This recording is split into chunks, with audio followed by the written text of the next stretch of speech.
at the time of recording this, we're about 7 weeks away from Christmas, and I was in a toy store with my kids shopping for, I think they were spending some birthday money, and I had a quick look at their telescopes that they had on offer. This is a well-known chain toy store in the UK.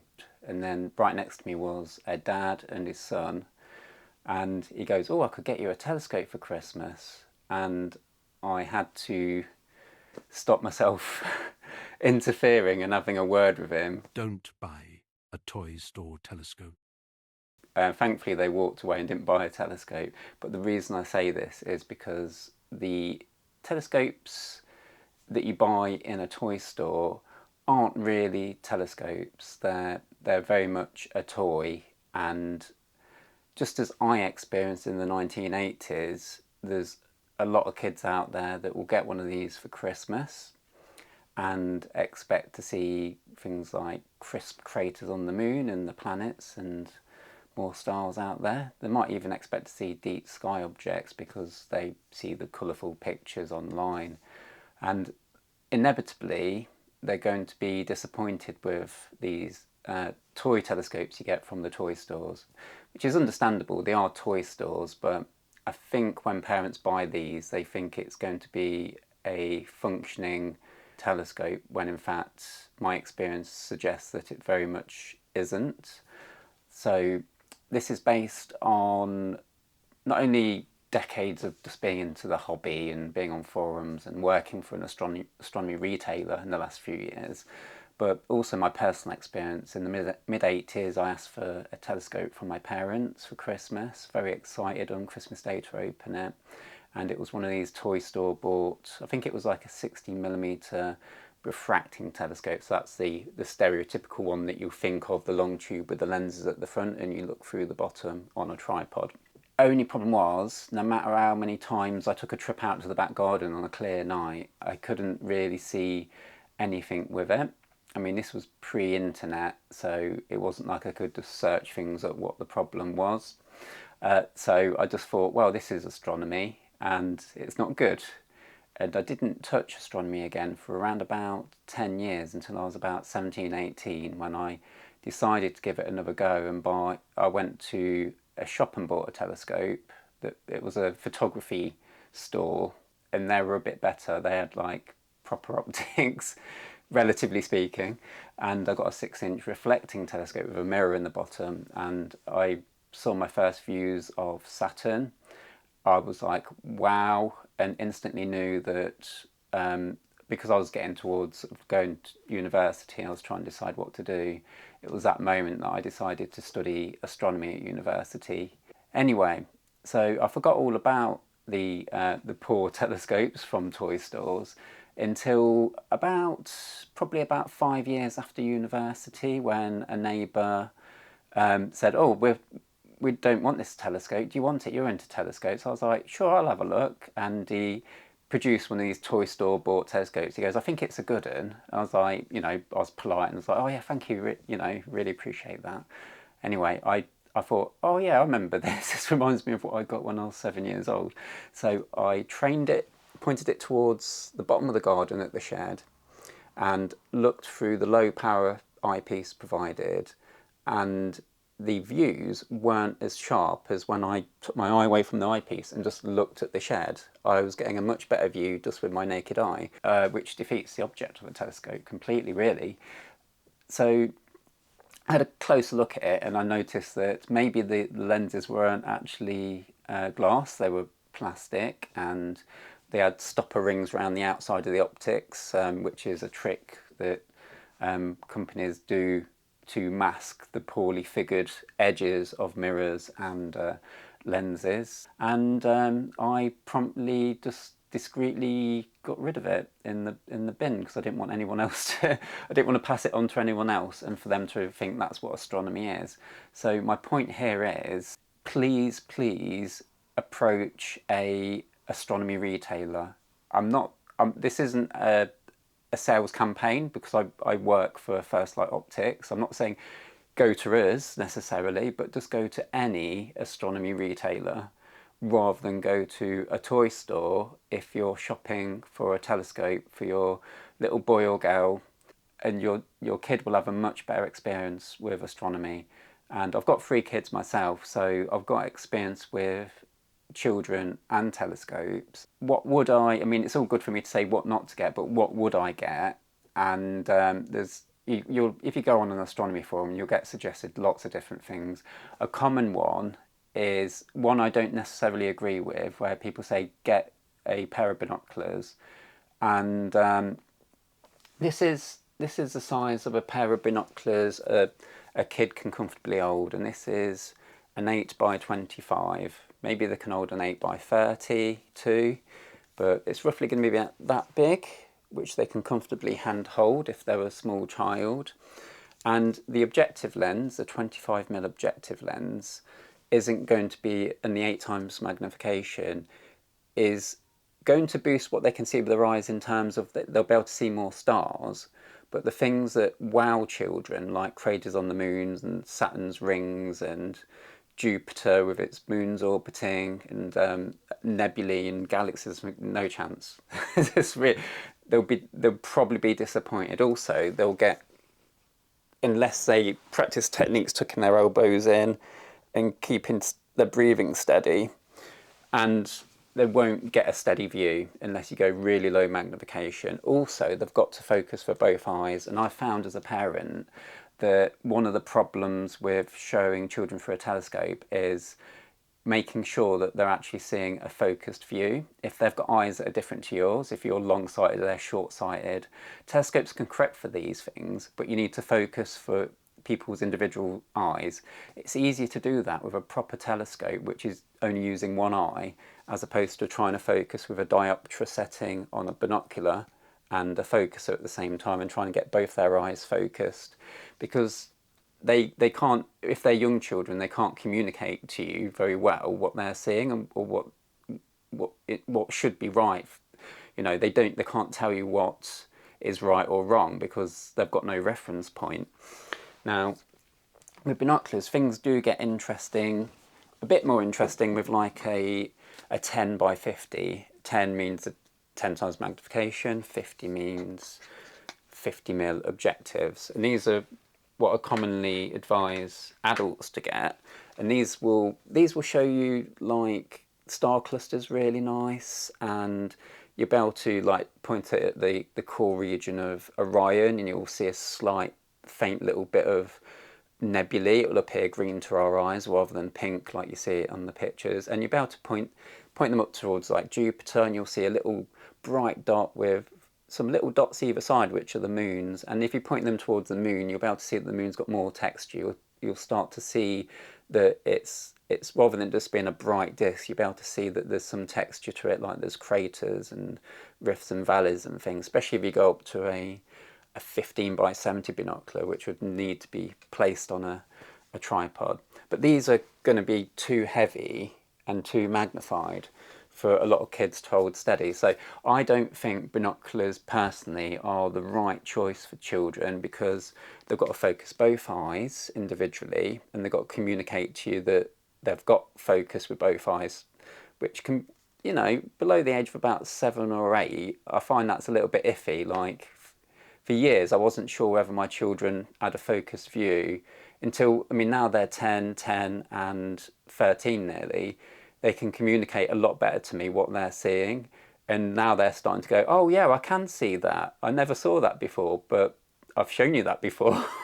It's just that they've not had it focused or been looking through the optics maybe properly. So I think there's an argument for going for a telescope.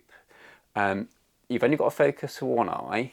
Also, they magnify more, so the things that tend to wow children from my experience, like the planets and craters on the moon, it zooms you in more on those objects so you can see them more clearly. A low power pair of binoculars isn't going to do that so much. So you can get different types of telescopes, and you get the ones that you may think of in your head when you try and imagine a telescope, the long tube on a tripod, that's the classic refractor. This is an example. This is a very fancy one called a Takahashi. It's Japanese-made optics. So this isn't what I'm suggesting a beginner gets, but this will show you what a refractor is from the optics point of view. You've got lenses at the front. You've got rings and a dovetail, so you can attach it to some kind of mount to keep it steady and move it about the sky. You've got a finder scope, which has got a wider field of view, which allows you to find things, as the name suggests, before you look for it through the main telescope. And you may notice that you'd have to look straight through there. So what you tend to do is you pop in a star diagonal in the back to put the eyepiece in a more comfortable position, so you're looking down into the eyepiece. And then you pop an eyepiece into the diagonal.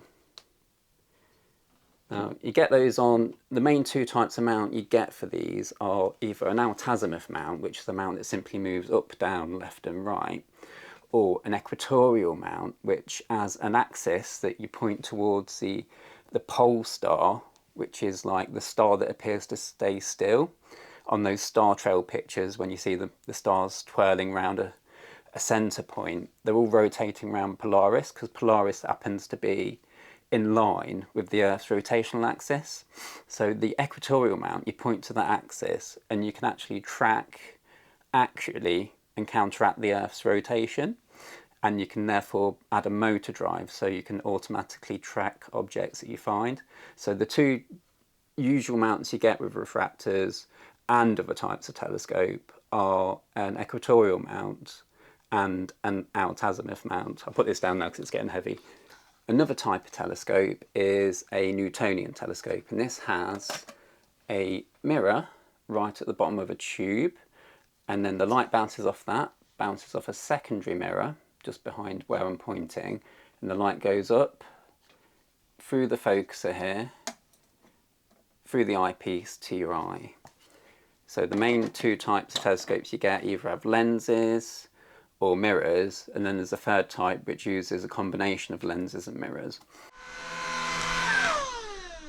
There's a couple of things I forgot to mention, so I'm just going to insert them into the video on my GoPro.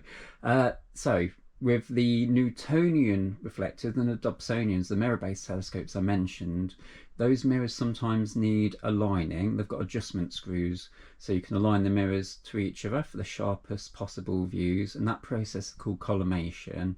There's lots of videos online. I've got one or two knocking about, and also there's written guides online as well. I'll pop one in the description below. You don't need to worry about that with refractors. They tend to be more robust. You don't need to align those optics. So refractors are probably a little bit less daunting for a beginner, but the process of collimation isn't difficult to learn. So once you know how to do it, it's a 5-minute job. But yeah, the other thing I meant to mention was I only really briefly touched on the third type of telescope, the ones that use both lenses and mirrors.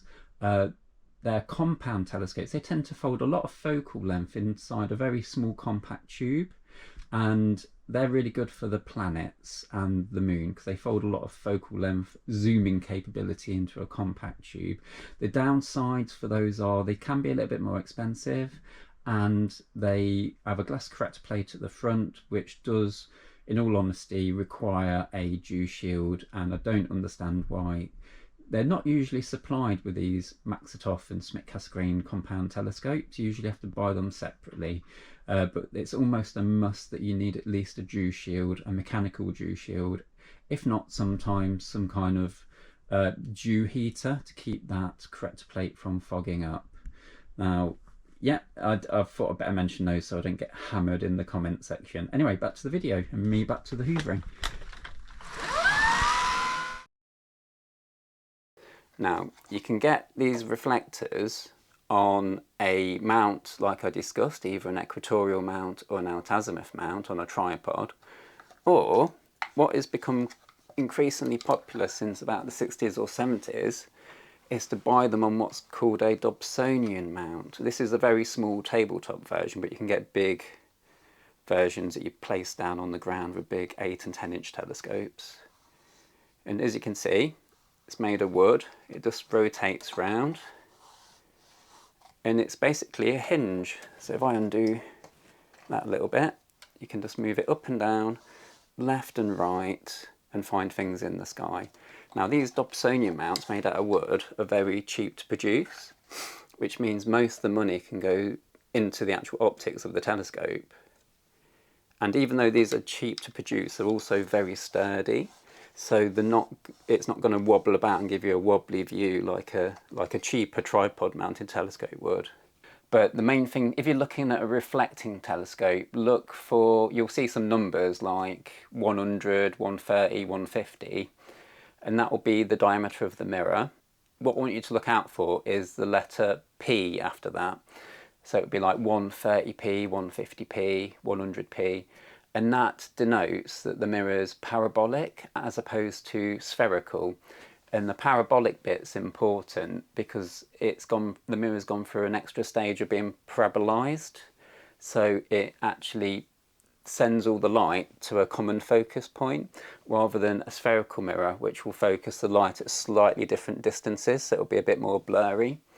So look out for the P after the 100, 130, 150. So 100p, 130p, 150p, that's what you kind of want to look for when you're looking for a mirror-based Newtonian or Dobsonian telescope. Now, the refractors I discussed earlier, the glass is more expensive than the mirrors. The glass lenses are more expensive than the parabolic mirrors. So you don't get as big a aperture, you don't get as large a lens as you do a mirror for the same amount of money. So for the same amount of money that this 100mm mirror cost, you'd be looking at a 60 or 70mm lens telescope. And my advice is to go for one that's got a long tube, because then the light's bending more gently and it's going to focus the light more in the same place and be sharp. You can buy quite short refractors, but they bend the light quite steeply and they don't take magnification well without the image kind of breaking down. And as the planets and the moon are a main draw for kids and give kids a bit of a wow factor, especially if you see like that Saturn's got a little ring around it and you can actually see craters on the moon. Ideally you want something with a long focal length, which is going to give you more magnification for any eyepiece you use with it, and also it's going to correct the optics are going to be better corrected because the light's coming in at a shallower angle and it's all focusing at the same point rather than coming in very steeply and just focusing a little bit apart, and you get something called chromatic aberration, colour fringing with these shorter refractors where you get like a bit of a purple halo and haze across bright objects. So to avoid that, look for a long thin refractor. You'll see things like 70mm f10, that's pretty good, but if you see something like 100mm f5, that's going to be good for looking at deep sky objects at low magnifications, but not so good for pumping up the magnification and looking at the moon and the planets, things like that. So that's one tip to go for. I will put ideas in the description below of what I feel are good beginner telescopes, but I'm not going to say anything specific here because it just kind of just starts a bit of a war in the comment section over brands and things like that. And I could be here for a long time. So I just wanted to give some pointers where to go, what to look out for, and where to kind of start. Also I meant to talk about smart telescopes. So in recent years, you can get these little nifty things called smart telescopes. They are a little bit more expensive. They start off around about £400-ish, but they do enable you to see deep sky objects a lot more clearly than you would looking for a telescope in a light polluted area with your naked eye through an eyepiece, because it takes photos for you and stacks them together and then presents them on your phone screen. And it does a lot of the work sort of finding these objects for you, which is why they're called smart telescopes. So that's just something to bear in mind. If you've got a bit more of a healthy budget and you want to see deep sky objects, you want to see colour in them, because looking through a telescope, deep sky objects tend to be more about sort of like, it's a bit like train spotting in the sense that you can, oh, I've detected that galaxy, I can tick that off my list, but a lot of them do kind of look like grey smudges, apart from the big showpiece deep sky objects like the Orion Nebula, Hercules Cluster, Ring Nebula, Dumbbell Nebula, things like that. Some of the brighter ones are nice to look at through an eyepiece, but thousands of them are just little faint smudges because they're so far away. Now, these devices will allow you to see them more clearly, but on your phone screen as opposed to through an eyepiece. So, as mentioned, if your budget can stretch above 400, start to look at things like the ZWO C-Star S50, or the upcoming S30 that's coming out, or the Dwarf Labs. This is the Dwarf 2, but this has been superseded now. I've had this a couple of years, I think. Now you can get, they're just bringing out a Dwarf 3, so that's also worth a look as well. So if you've got a bit more of a budget and you want to show your kids colour and deep sky objects in more detail than you could at an eyepiece, these aren't good for planets, the focal length's too short. But if you want to show deep sky objects, have a look at a smart telescope, the Dwarf 3 or the C-Stars S50 or S30, I'd look at those. Right, oh yeah, I was going to talk about different sizes of eyepiece. So pretty much all beginner telescopes will have this size of eyepiece here, and it's a 1.25 inch barrel, and we call them 1.25 inch eyepieces. And the magnification of what these give is your telescope's focal length. So on the side of your telescope it will say something like 1000 FL. So the magnification is that 1000 FL focal length divided by the focal length of the eyepiece. So your eyepiece will have a number on the side. So if it's 10, so this eyepiece says 10, and I put it in a telescope with 1000mm focal length, it's going to give 1000 divided by 100 equals, no, 1000 divided by 10 equals 100 times magnification. So this 10mm eyepiece will give 100 times magnification when you put it in a telescope with 1000mm focal length. If you put the same eyepiece in a telescope with 500mm focal length, it will give 50 times, and so on and so on. So that's how you work out magnification. Pretty much all modern telescopes will have a 1.25 inch fitting.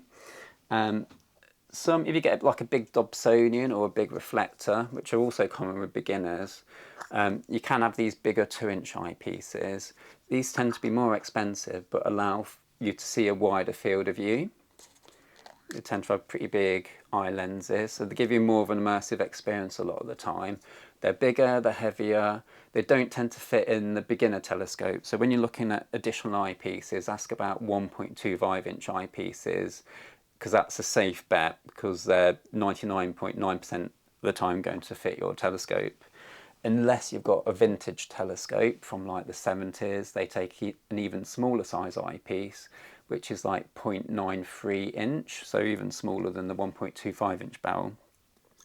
These tend to be threaded, so you can put like a moon filter on there as well. So if you look through your telescope and it's too bright, you can actually buy a moon filter. They're quite cheap and affordable.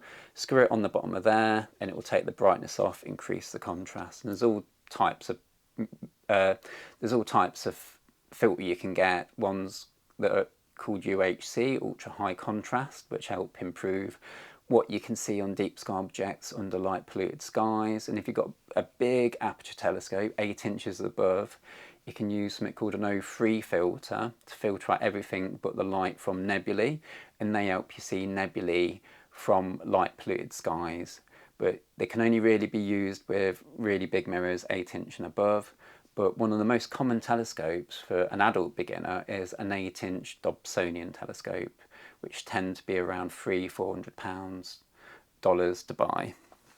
Right, what else was there? Oh yeah, if you want to take a snap of what you're seeing through the eyepiece, you could buy a smartphone adapter. This is basically a clamp. That bit clamps around the top of the eyepiece. You slide your phone on there and you line up the lens of your phone with the the eyepiece, and you can just take snaps of things like the moon and the planets with that. And these will pretty much work with any optics. You can even put them on binoculars if you've got your binoculars on a tripod. So that can be a handy thing to have if you want to document what you're seeing. I think that's it. I'll wrap it up there. So that was all kind of a one take thing. I've just got a bit of free time, and when I noticed that in the toy shop, I just kind of thought I just really want to do a video before Christmas, because even if it helps one person avoid buying a toy store telescope and directs them to any of the astronomy retailers where they will get sound advice no matter which one they go to. But yeah, some retailers do things by phone, some do things by email, but get in touch with one of those and they will sort you out. And don't go near the toy shops for your kids' telescope, please, pretty please. Okay, I just want to say big thank you to my channel members as always, and happy Christmas shopping. It's going to start soon pretty much, isn't it? 7 weeks away from Christmas, and I'll catch you guys and gals on the next video. Bye for now.